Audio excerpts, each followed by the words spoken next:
Okay, we're happy to come to you from our home state, Arkansas, for a change. Some of the beautiful scenery we're going to show to you here. And we're privileged to be invited by the Arkansas Survey Unit out of Fayetteville. And Mr. Russell Scheibel here is going to tell us a little bit about the organization and introduce us to someone that'll show us through the lab where they've been on a dig now for approximately a week. Russell, thank you very much for having us. Thank you for entertaining us here. Right.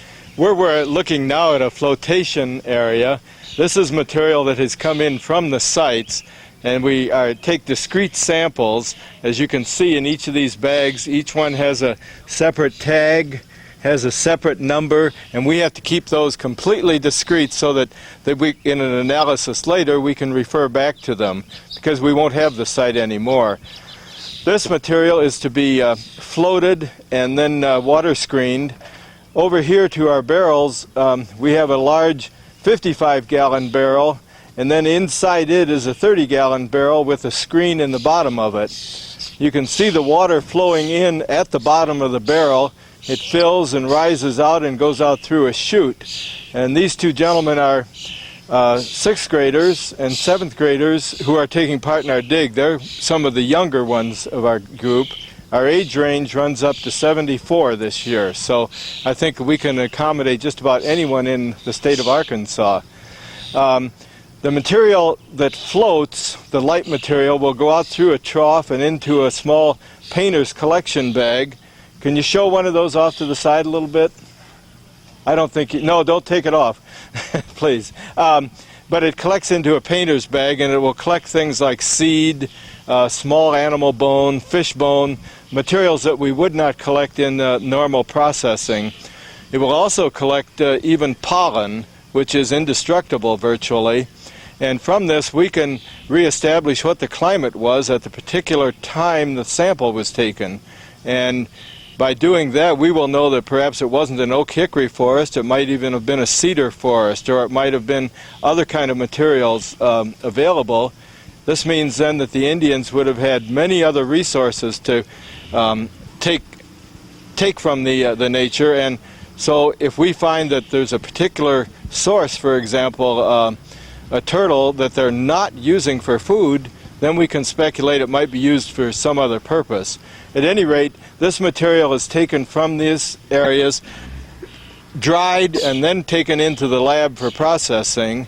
And Mike Smoke Pfeiffer is our lab supervisor, and he takes it from here on and does all the analysis for us.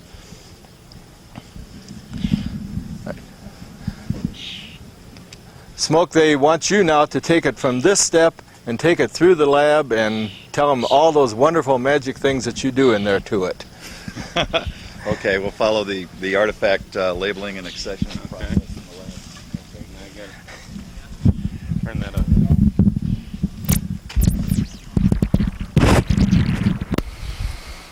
Just anything you might want to say about we'll go from here and just explain where we're going so it'll flow and... Okay. From the flotation process and the drying of the light fraction samples and the heavy fraction samples, we take those into the lab and process it. The area behind me is where we wash all the artifacts after they come in. Let's go into the lab and you'll see what we do with all these things. Many of the artifacts come into the laboratory from the field, or the dry flotation samples from outside. The first thing they do is hit this table. They stay on this table until they get accessioned into the master book. That way the field supervisors on the individual sites that are excavating will know when the lab has taken responsibility for these things. From this table, after they're accessioned, they go to the various individuals working in the laboratory. And then they're sorted, washed, and labeled. Every day we get one bag of material where they're trying to recover artifacts and flakes from a very large pile of the pot hunter's back dirt there in front of one of the sites. This material has come from several of the sites. We find whole projectile points in here that they missed. All of this material from many thousands of years of occupation has all been mixed in together. So these are only taken as a sample to show us the kind of stuff that used to be in context. The pot hunters left a large enough pile of dirt and artifacts that we get a big bag of this stuff every single day. In the main portion of the lab, this is where the artifacts get sorted out, and then they get washed, and then they get labeled. For example, on this table, we have two of our very experienced lab workers sorting out the artifacts that come in these individual bags from each provenience on the site. They're separating stuff out into 11 basic categories. We use that in our manual. As a matter of fact, the kind of artifact categories that they're separating them out to this year for this project are the recognizable lithic tools, and lithic is just Latin and means stone. Other chip lithics, ground stone lithic tools like hammer stones, abraders, nutcrackers, things like that. The unmodified raw material that we get lots of, prehistoric ceramics or baked clay. We have animal bone, plant remains, historic ceramics, historic glass, historic metal, and our favorite category is number 11, other, for things that don't fit in the other 10. The reason that even on the prehistoric sites this time that we include historic glass and historic metals is the fact that all of these bluff shelters were also used in the historic homestead period. There are remnants of a moonshine still in one.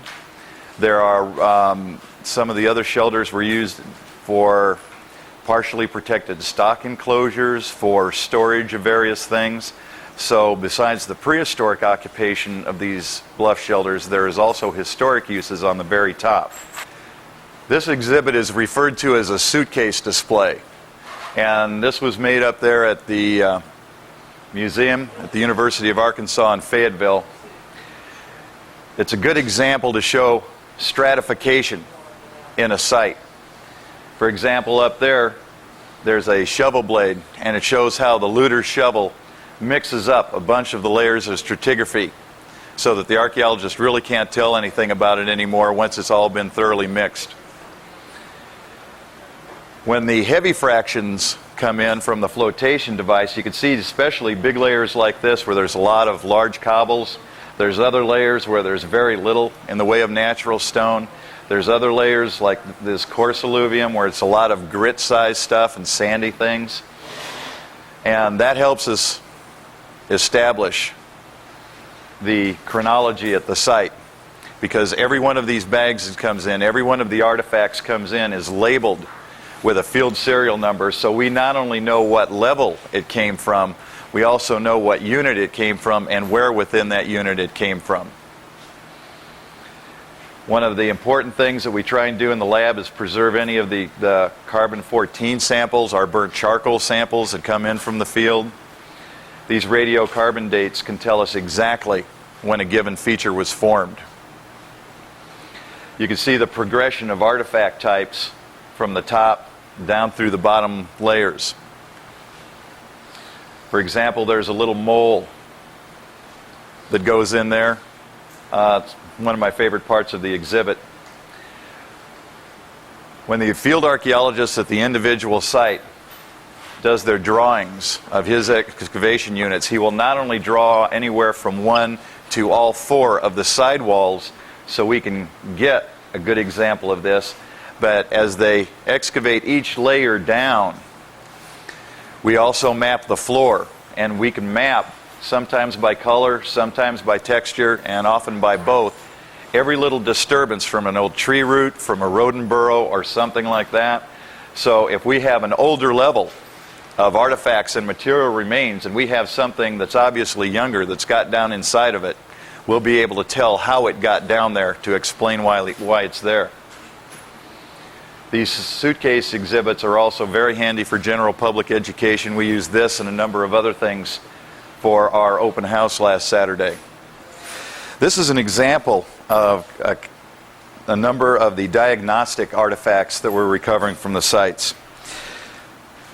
Approximately only 1 to 3% of the artifacts recovered from a site are the type that people would actually want to see in a museum. These are a few examples. We have a large mortar here. Many of the Bluff shelters will find anywhere from 1 to a dozen of these things, but they're too big to carry around. They're fairly easy to make. So they're usually a pretty consistent part of the artifact assemblage. Another interesting stone is this with a number of dimples in it. In an area like this, which is an oak and hickory mixed deciduous forest, there's a huge nut resource here. Nuts are very high in protein, high in fat, so that nutting stones are a real common thing we find. Often there'll be a fist-sized stone.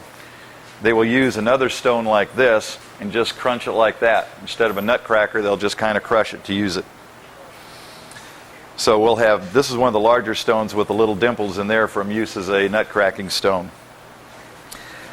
This was collected from one of the sites, and we're not really sure what this is.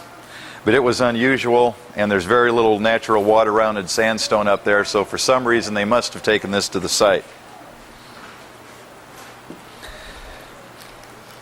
There's an unusual projectile point that was found in one of the units. I believe they call that a Langtree, but I'm not sure. Here's 4 projectile points and a rounded hide scraper that were found in the pot hunter's back dirt pile. Another interesting find is a piece of quartz crystal. And these do not occur in this country, but they do occur to the Ouachita Mountains on the other side of the Arkansas River from the Ozarks. We have a very interesting piece of prehistoric pottery that has incised decoration, where they would go and cut away some clay, and then punctated decoration on the inside, where they would take a sharp stick or something and just press it to make decorative motifs. This is the only piece of this kind of decoration we've found so far, but we've only been here just over a week. For historic artifacts that come out of a site, a lot of people, when they first saw this, they thought it was a horseshoe, but this is a mule shoe. Mules have very long, narrow feet as compared to the wider, rounder foot of horses. So when we find stuff like this, this would fit into a museum display. It's a good educational tool for the people of the my generation and later that can't tell the difference between a horseshoe and a mule shoe. So even the historic sites come up with some artifacts that are useful for education.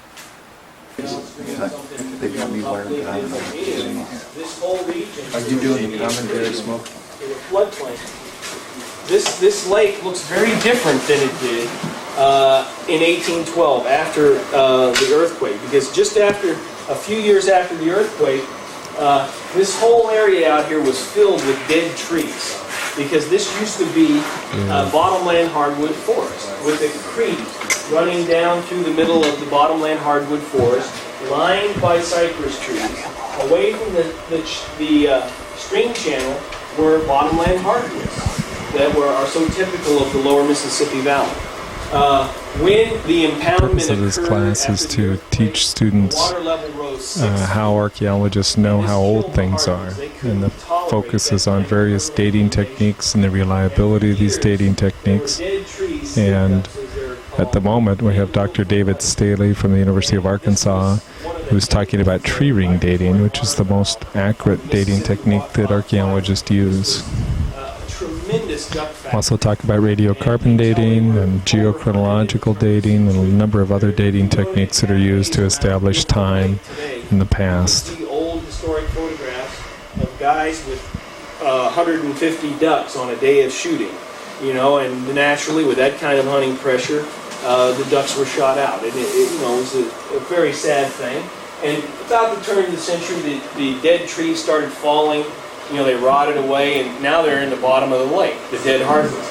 The interesting thing, though, these are cypress trees, and their native habitat was right along the meandering stream channel where it was very wet, and they could tolerate the inundation, and they survived the earthquake. These are some of the trees that I just showed you from the air. Now, they didn't do real well. You can see they've had lateral dieback, and they're just kind of hanging on.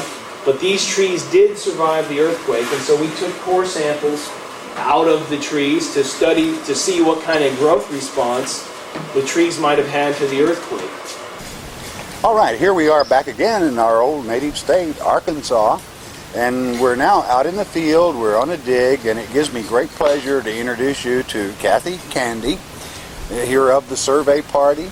I'm going to let her tell you a little bit about what they're doing. And Kathy, thank you very much for inviting us. Well, thanks for coming. It. All right, thank you. This is the 31st Annual Arkansas Archaeological Society Training Program. The Society is teamed up with the Arkansas Archaeological Survey with the University of Arkansas, and this is a program in which amateurs are trained in archaeological technique. They can take seminars and learn about archaeology, and it also is a way to help the Archaeological Survey get some much needed research done.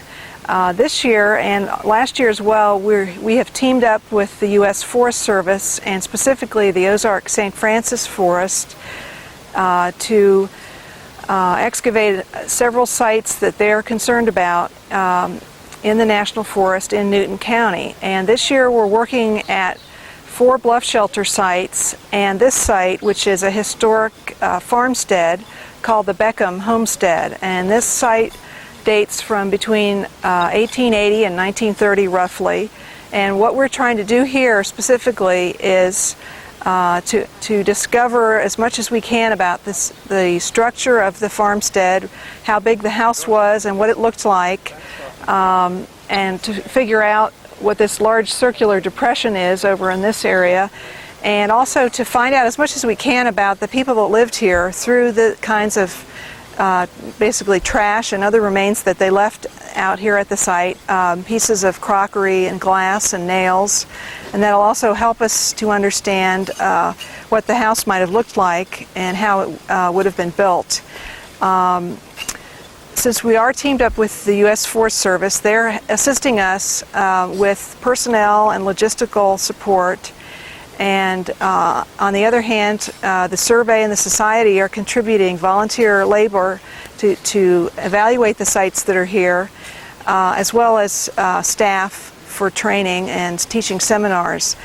The 4 Bluff shelters that we're working at all are endangered in the sense that they have been vandalized by illegal diggers, and we're trying to determine how much damage has been done to the sites, and also to determine what kind of archaeological deposits are still there that have not been damaged. And we've actually found out that there's quite a lot that's still there that's intact, and we will be able to learn, and we already have learned quite a few new things about how deep the archaeological deposits are, how early there were Indians living here, and possibly some of the kinds of activities that they did here.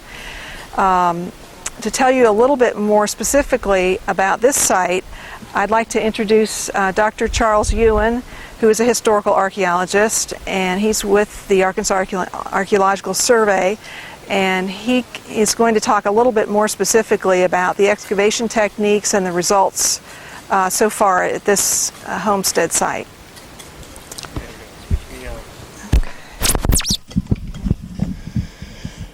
Okay, as Kathy said, this is the historic site amongst 4 other bluff shelters. The difference here is that the bluff shelters we know dated to thousands of years ago, while this homestead, as near as we can figure, dated to the early 20th century.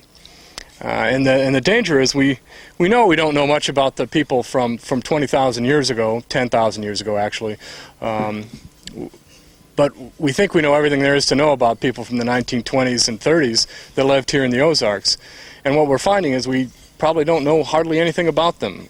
All we know from the preliminary research that we've done is that this property was bought in 1905. The Beckhams bought it in the 1920s, but that's about all we know because the courthouse burned down with all the records. So that's about it. We know about the Beckhams. He had 7 heirs, and we know that the Forest Service acquired this property in 1941, and it had a falling down house and barn. So that's the extent that we knew when we came into it. What we thought we knew was that we had a chimney pile here, and this was just a pile of rock poking through the brush, and a cellar depression. And our initial thoughts were that this was a house with a basement. And as we dug, we found out that the chimney didn't open that way, that it actually opens more towards me. You can see the opening firebox coming out, and then two lines of rock wall going off to the back there. So the house actually opened up this way, and it had a root cellar to the side of it that was probably square-shaped, was dug sort of in an easy manner, a large hole dug in the ground with rocks lining part of it, and that square-shaped cellar was probably parallel to the house. We're trying to find out what Mr. Beckham did for a living. We know that he sold some of the oak trees from his property to a local barrel-making company, but we don't know how well he lived, and we're hoping that the artifacts that we find will pinpoint it more when he was here and give us an idea a little bit about his standard of living, so that by the end of the second week of digging, we'll know how big the house was, which way it faced, what the cellar next to it was being used for, and maybe a little bit more about the Beckhams themselves.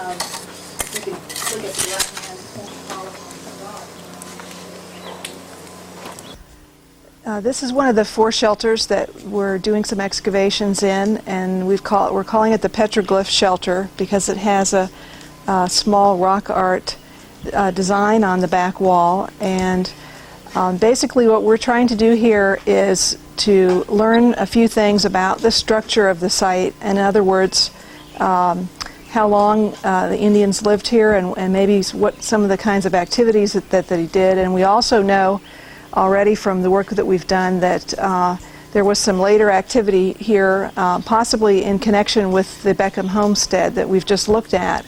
They may have used the spring here, or it's possible that there was even a still here at one time. So these are the kinds of things that we're trying to investigate and find out by doing our excavation units. Our intention is not to completely excavate these shelters. Our intention is simply to do some sample area testing in order to find out some baseline information, and then from that to determine how best to protect these sites.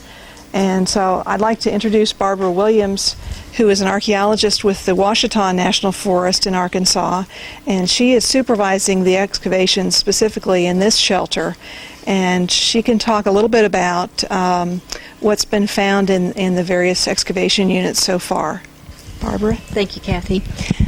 We started out our excavation about 8 days ago, and in order to best utilize the personnel and the time we had available to us, we decided to concentrate our efforts in areas that had been previously shovel tested to see if we had cultural deposits intact. And if you'll follow me up to this part of the shelter,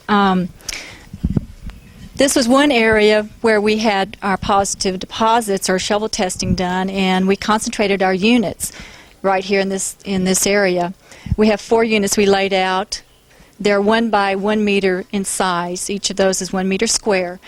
We have so far taken this unit down to 90 centimeters below the surface, which is a little over, 12 feet? No, not 12 feet, 3 feet, I'm sorry.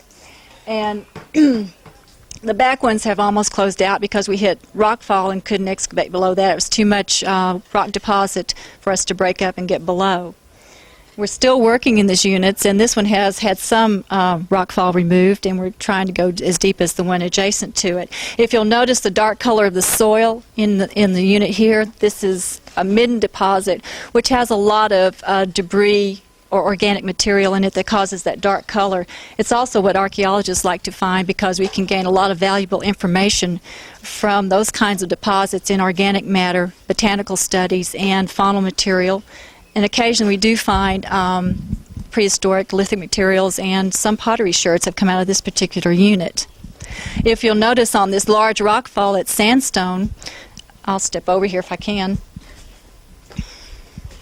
We think that this is where they were sharpening stone tools. These are abrasion marks in the rock fall itself, and they're deeply grooved and smooth, so they probably sat on this rock and rubbed their stone tools to sharpen the edges. Down slope, how do you like this? We also tested down here in this area. We had information that this was historically used. There is a fire ring that was probably used in camping in recent times, but this also had a slight midden deposit in this west wall that's very dark also, and we got some historic materials out of the top levels. These units are not completely down yet. We're still getting a few artifacts in the material we're recovering. It rained last night and got wet, so we're having to let the two west winds dry a little bit before we can go any further. This afternoon we plan to open up a couple of units down the talus slope so we can explore a little bit. They're laid out and have not been started yet, but we hope to explore what was tossed over the side or the front of the shelter. So maybe we can gain some information from the deposits there and try to figure out what people were, the inhabitants were tossing away or weren't able to utilize. It seems that this area probably was a nice place to at least live temporarily. They had a water source with the spring right over there, and the drip line, as you can see, because it recently rained, did afford quite an area to be safe from the weather and elements.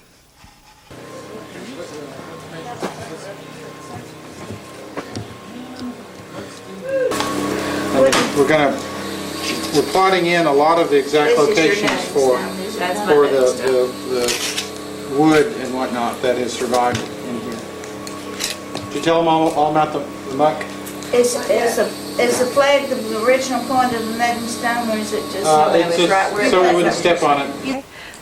This shelter we're calling the wet shelter for obvious reasons. It has a bedrock seep spring that's coming out of the center of it, and that has caused some unique conditions, chemical conditions in the soil for preservation, and that is why we're excavating a unit right in the water-saturated soils. And what we've found in there are well-preserved floral plant remains, nutshells, and wood fragments. We've also found animal bone fragments, very well preserved, and stone artifacts as well. So we're continuing down, even though the unit is filling up with water, in hopes that we might find some more perishable kinds of artifacts that otherwise would not be preserved. But because these soils have water running through them constantly, that's a really good preservative. The other extreme condition that exists in these bluff shelters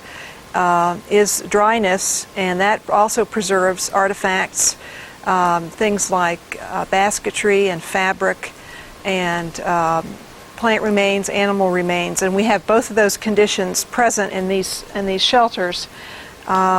We've got some other excavation units over here to my right, and this is where we're teaching people that are new to archaeology how to excavate scientifically and correctly. And we've uncovered some interesting things here already. We've got some of the water-saturated soils at the edges of these two units. In addition, we've got, again, a nice, what we call a midden deposit or trash deposit that has pieces of stone tools and pottery and charcoal from fires and animal bone. And so that will tell us about, help us to date these deposits and what kind of activities were done here. But clearly, we already know that the three shelters along this bluff line probably were occupied year-round. They're south-facing. They're really excellent sheltered spaces to live in. And again, in this shelter, we also have evidence that of more recent use of possibly some kind of an animal pen. And certainly the spring was a good source of water that was used in more recent years. So we can document people living here for probably for several thousand years easily. Look here. What is this? What is this? Look at this. Bones. Bones, isn't it? Aren't those little bones? Yeah, hold on to articulate it. Yeah, it's a radius and an ulna. They're just sitting there right where they were. Yes, right there with Thomas. yes. That's kind of cute. You want to measure these guys for our linking to them? Yeah, we need to map those in, and they'll get their own FSN because they're in there. When they were tossed in there, they still had meat on them, tendons and things holding together. Little animal. Maybe the other part of the turkey we found here? Yeah. Okay. This shelter we're calling the open shelter, and of all the sites that we're investigating this year, this one has had the most damage done to it.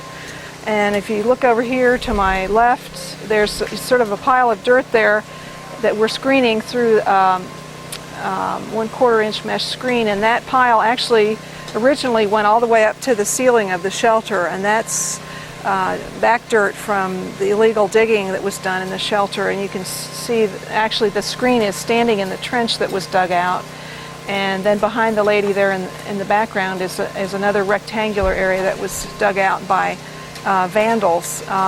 Despite the fact that this illegal digging was done, we were still able to find intact deposits in this shelter, very important ones, as old as possibly as old as 10,000 years old, and that's how we chose these areas that are being excavated now. These are two areas in which we feel that there are intact deposits, and what we found is that they're stratified deposits, and that means that they're deposits of archaeological remains interspersed with soil that has no artifacts at all, and then there's sort of like a layer cake effect, and that's really important. It helps us to date the site and to understand what's going on here.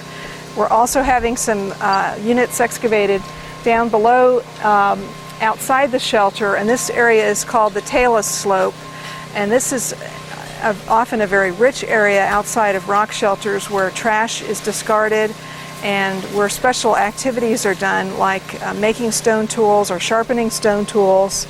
And we have found hundreds and hundreds of stone artifacts in these areas, and we're hoping that we can find clusters of artifacts that might indicate areas where particular activities were done out in this part of the site. And when we began this area last week, we had a group of high school students, gifted and talented students, working in these areas, and they were being instructed in archaeological excavation techniques and learning how to excavate. And we're continuing the excavations in this area because we feel it will be an important one for understanding this shelter. This is the Rockfall Shelter, and this is the fourth shelter that we're working in this year.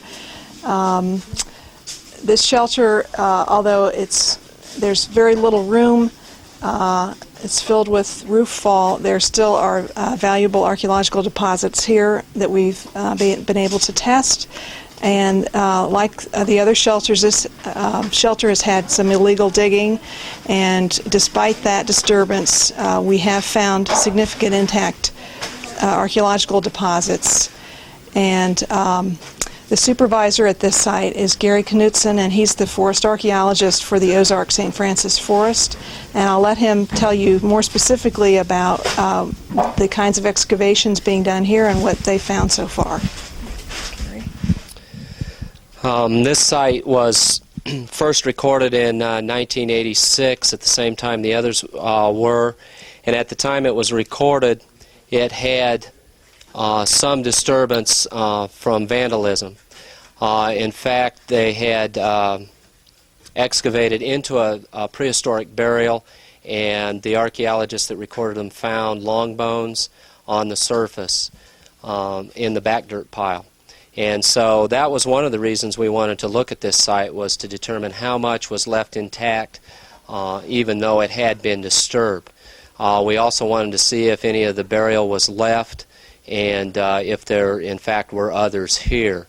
We also wanted to see how deep the deposits were and if the pot hunters had hit the bottom of the cultural deposits.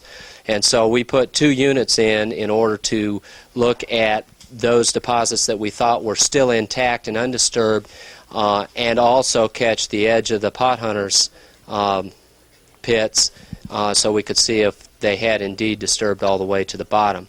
And so far what we've discovered is that they probably had not reached the bottom of the cultural deposits, that there was still archaeological information below those, but they were very close to the bottom. We did find part of the burial still intact, and it was the upper left shoulder area, and the only reason it was still intact was because it was beneath a large piece of roof fall, and they just didn't bother to excavate underneath it. We have found in this shelter evidence of prehistoric occupation from the early archaic all the way up through the late prehistoric, and we found everything in between. This is based on projectile points that we found and also on pieces of prehistoric ceramic that we found. We are excited about this shelter because it has deposits that are over 1 meter deep.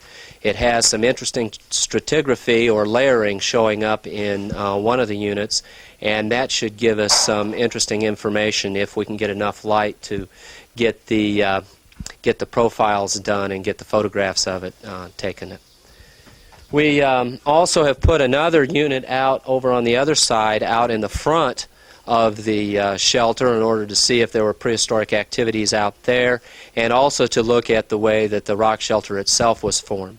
And we're down to about 1/2 meter now there, and we're out of the cultural deposits pretty much, but we're still going to go as deep as we can.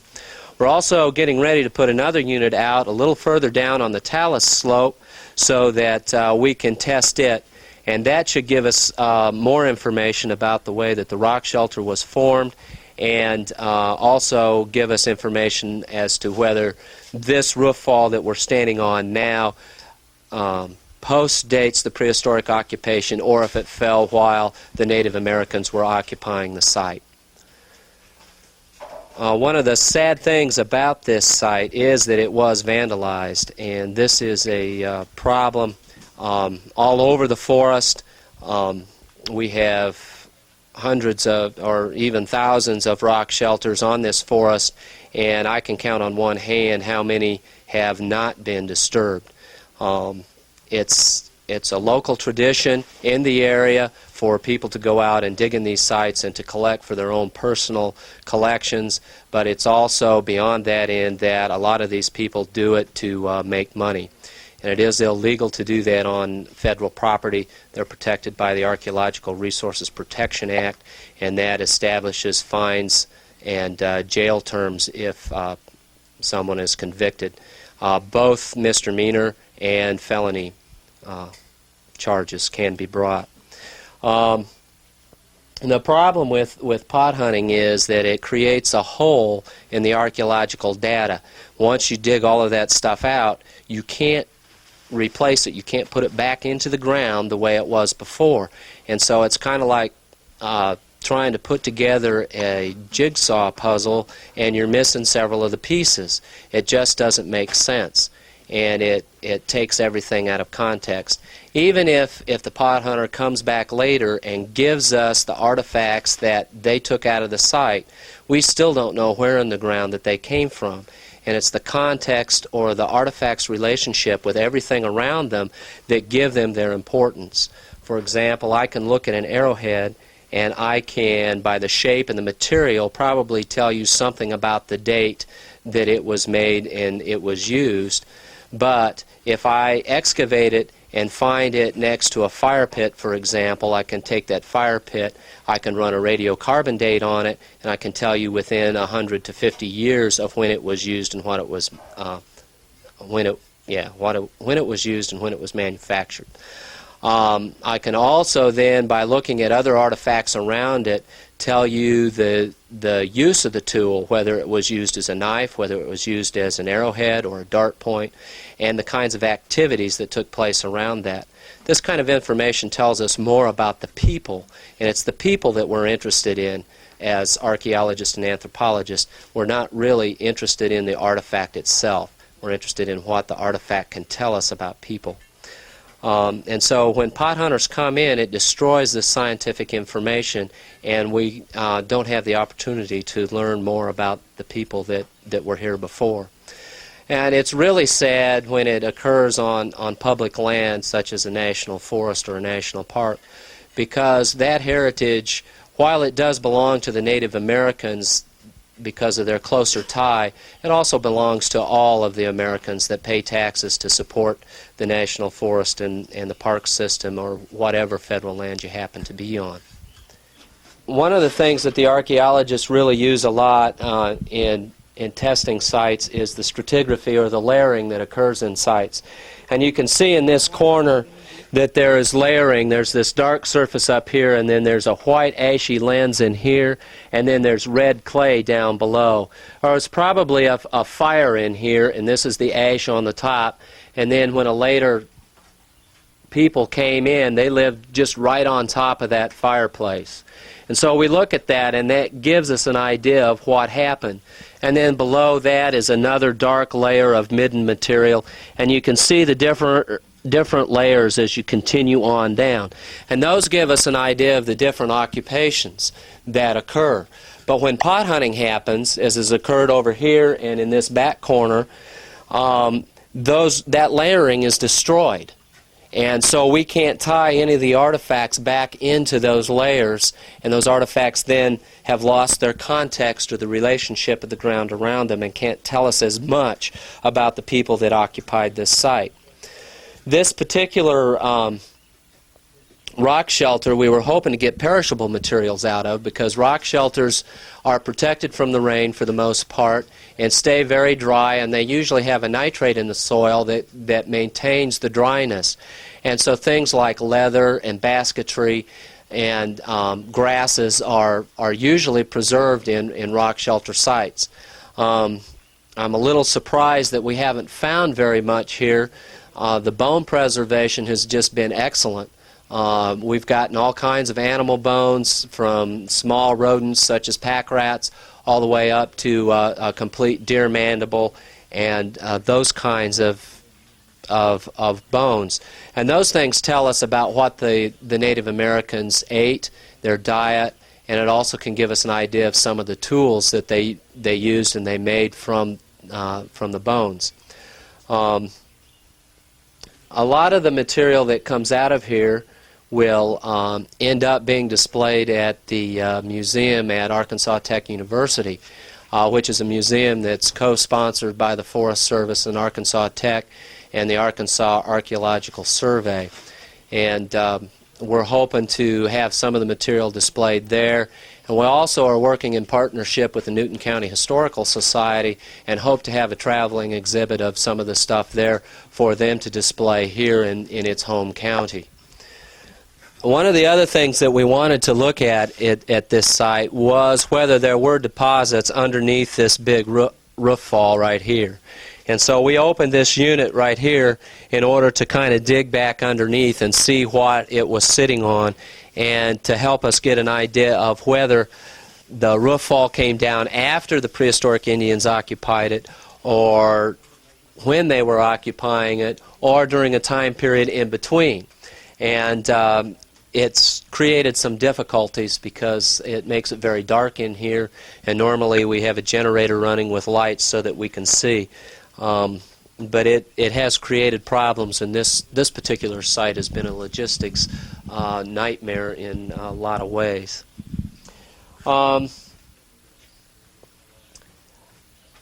I'm hoping that the information that we gather from all of these sites can be used by the Forest Service in order to help the public become more aware of what their heritage is, and also to make them more aware of the problems that we have protecting their heritage and the problems that we have with their with pot hunting and what it does to their sites.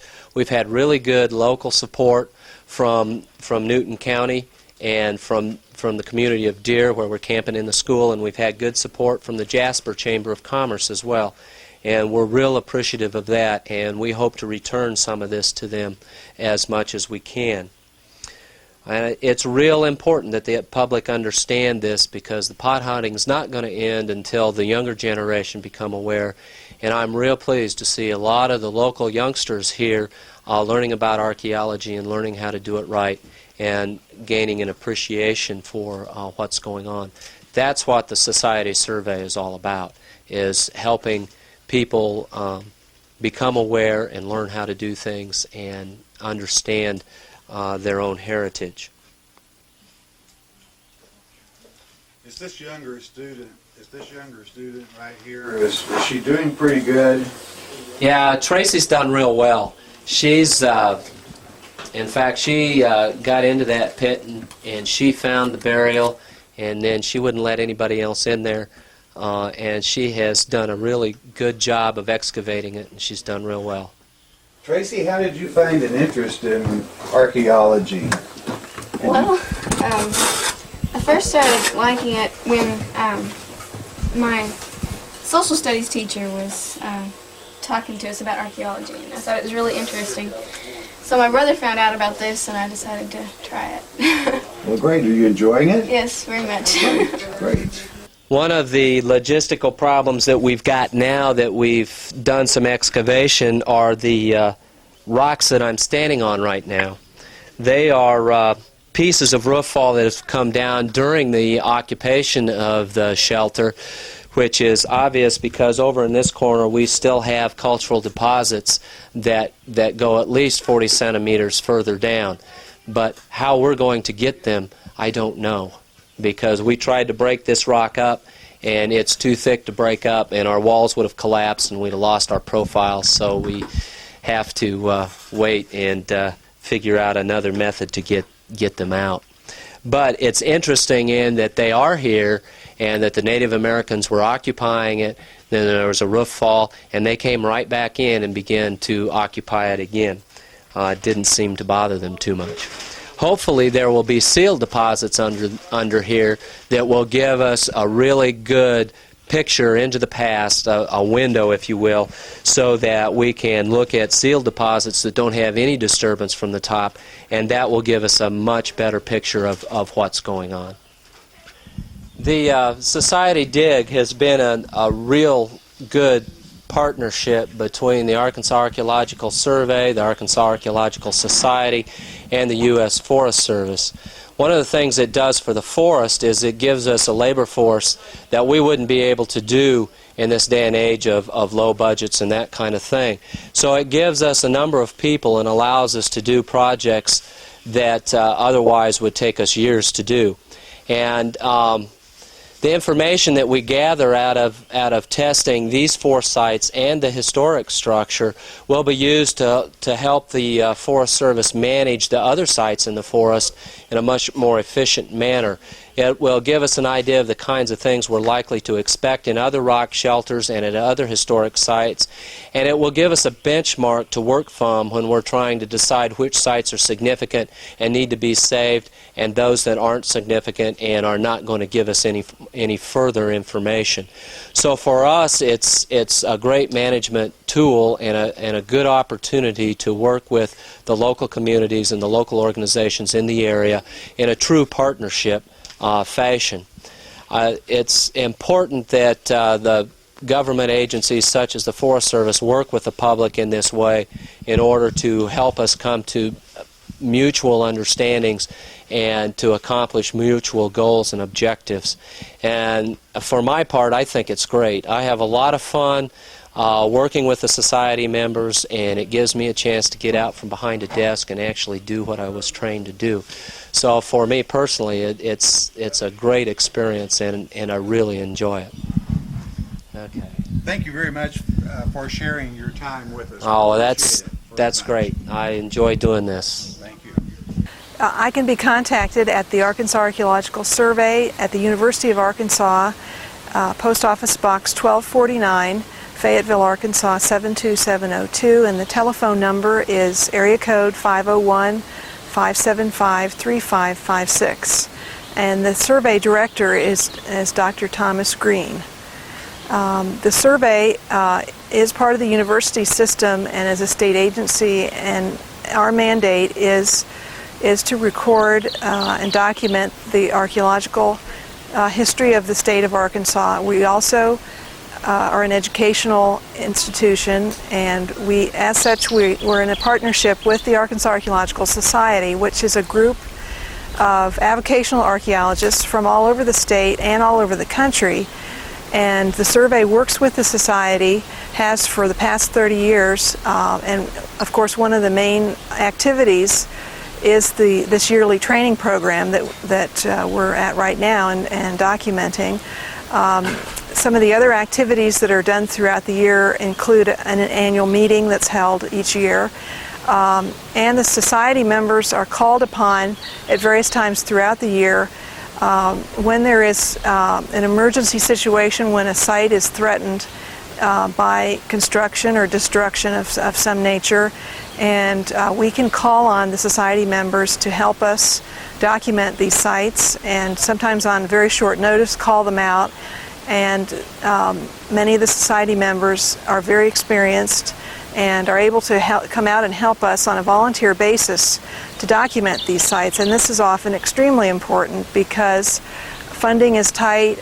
It's difficult to get funding for emergency situations. And in this way, we've been over the years able to record and document a number of threatened archaeological sites. The Society is also working with other state agencies to preserve sites and to improve interpretive displays at museums and to really get the word out about Arkansas's heritage. And I'd really like to stress the richness of the heritage here, and I think this project in the Ozarks demonstrates that although very different from the Delta region of Arkansas with huge mound sites and large village sites, sometimes smaller sites in the Ozarks, the Bluff shelters are equally as interesting and equally as important, certainly to us as archaeologists, in trying to understand the prehistory and history of Arkansas. And having an organization like the Society to team up with, and the partnership with the U.S. Forest Service. And I'd like to stress that the Forest Service is making this possible as well with their funding and support. And they also will be supporting the analysis of all the artifacts that we're recovering and all the data that we're collecting. And that this will allow us to do a full analysis and write-up of the work that's been done and interpretations, and get this out to the public in some published form. And we hope to do that within a year of these excavations. And again, that's through the support of the Forest Service that this has been possible. In past years, we have not had the same kind of partnership, and we have not been able to get a lot of those digs written up. So we do appreciate their support very much. Okay. How does a novice that is very interested join the Arkansas Archaeological Society? And Right. also I noticed you had some fantastic classes back at the base camp. Right. Do people actually get credits for this, or is it to primarily prepare them to come out on the dig? Could I ask that question? Yes, sure. Anyone can join the Society by contacting the address I mentioned earlier at the University of Arkansas, contacting either Hester Davis, who is the state archaeologist, or Russell Scheibel, who is the secretary of the society. The purpose of the courses, we do have a certification program in the society in which certain courses have to be taken and certain skills have to be learned, and then certain numbers of hours are required of doing various kinds of tasks, excavation work, laboratory work, and so the purpose of this leads up to a full certification. And there are a number of people that are here at the dig that are members of the certification program, although you don't have to be a member to participate in the dig, and the dig is open to anyone. Students that are under 16 years of age have to be accompanied by a parent or a sponsor.